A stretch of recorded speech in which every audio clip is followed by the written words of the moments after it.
What's that saying? You need to make money to make money? There's some truth to it. Now, y'all probably saying, Eduardo, duh, that's completely obvious. And point taken. But some of us don't really realize what opportunities and jobs are out there that can bring in some serious dough. It's typical for high schoolers to just end up getting a job at a retail store or a fast food restaurant. And there's really nothing wrong with that. Heck, my first real job was at In-N-Out, and I loved it. And yes, their meat is fresh. Hashtag not sponsored. But I quickly realized that there were better opportunities out there.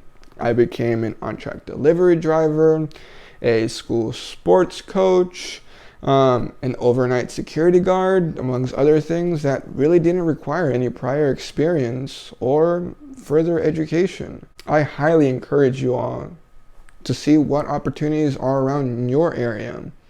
It really helped me get out of a tough spot, and it could be a perfect starting point for you all, for those that want to get out of a minimum wage paying job or someone who's just undecided of what they want to do in their future. Second, I'm going to need to save as much money as I can. Again, another no-brainer, right? But you'll be surprised how many people don't really have any savings accounts. Well, it said only 71% of Americans have a savings account, and 1/3 of Americans have a savings account worth $1,000 or less. Now, obviously, everyone's circumstances are different, and some of us are more fortunate than others. But then again, Starbucks wouldn't be the mega corporation it is if we were all just a tad bit more financially cognizant about our spending. I was fortunate enough to have two parents that really taught me the value of saving money and how important it was at such a young age. I started working when I was 12, doing small jobs around the neighborhood. Anybody that was willing to give me some money in exchange for some of my services. All those funds I just saved and put it in my piggy bank. Here's a picture. And no, I didn't get paid to do chores around that house. See, my parents have this idea that they're paying me with food and shelter in exchange for me just doing some chores around the house. And I don't disagree. You know, some parents pay their child to do those services, others don't. It's completely fine.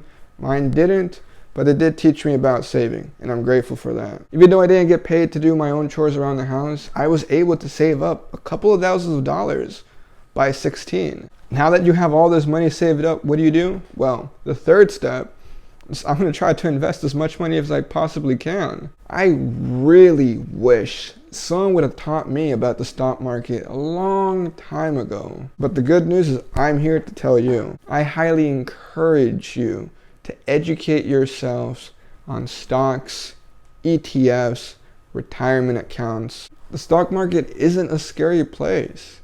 I grew up believing it was just for the wealthy, but that's not really the case. The beauty of the stock market is the magic of compound interest. It is said that on average, the market gives you a return interest rate of 7% per year on your investments. This usually means that you double your money every 10 years. Down below, I left a link to a compound interest calculator so that you can see for yourself. One of my goals is to be able to live off of just my investments, and I think I'm on the right track. Just this year, I was able to double all the money I had invested. And you can too by getting 4 free stocks with Webull by giving an initial deposit of $100. Just follow the link down below. I have Webull, and personally, they should make some changes to make their app a little bit more user-friendly. But it's fine.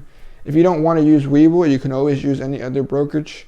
You have Fidelity, Robinhood, Charles Schwab, amongst others. But I really do encourage you all to start investing and just educate yourself and try not to be so scared of it. Next, I'm going to buy as much real estate as I possibly can. Everyone knows that purchasing land and property is a step closer to building wealth. I plan on eventually having a real estate empire.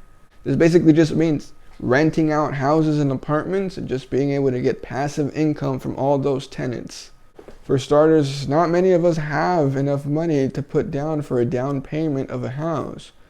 but this should be a goal that all of us should have. If this is something that interests you, you can start as a real estate agent.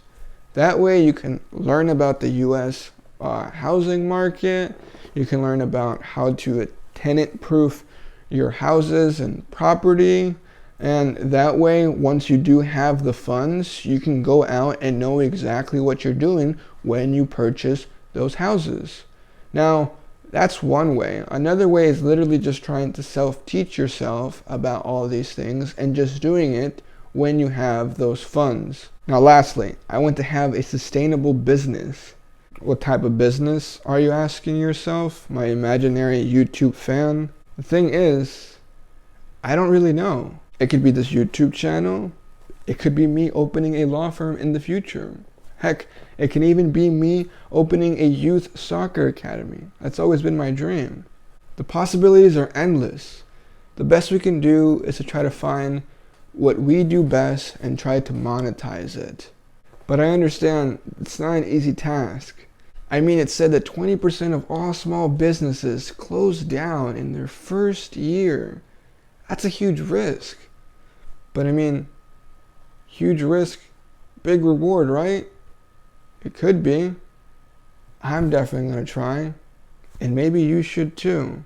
Well, that about wraps this episode. If you enjoyed watching, please leave a like and comment down below. And hit that subscribe button. And turn on that notification bell so you can be notified of when I drop a video next. I think that video was quite successful. I don't think I was that cringe. Or was I?